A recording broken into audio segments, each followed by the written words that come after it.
नाज़रीन ते ख़बर शामिल कंदासीं। आलमी ऐं मक़ामी मार्केटुनि में सोन जी क़ीमत तारीख़ जे बुलंद सतह ते पहुची वई आहे। आलमी मार्केट में फ़ी औंस सोन जी क़ीमत में $20 वाध कई वई आहे। पाकिस्तान में फ़ी तोलो सोन 2000 रुपया बहागो थी वियो आहे। फ़ी तोलो सोन 4,72,662 रुपया ते पहुची वियो आहे। 10 ग्राम सोन 1714 रुपया इज़ाफ़े बाद 4,05,402 रुपयनि जो थी वियो।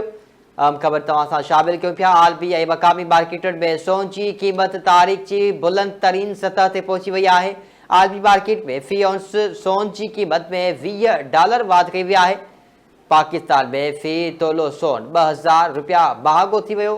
फ़ी तोलो सोन 4,72,662 रुपया पहुची वियो आहे। 10 ग्राम सोन 1714 रुपया इज़ाफ़े बाद 4,05,402 रुपयनि जो थी वियो आहे।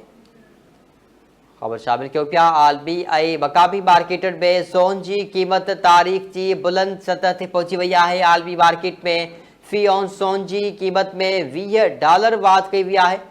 पाकिस्तान में फ़ी तोलो सोन 2000 रुपया बहागो कयो वियो आहे। फ़ी तोलो सोन 4,72,662 रुपया ते पहुची वियो आहे।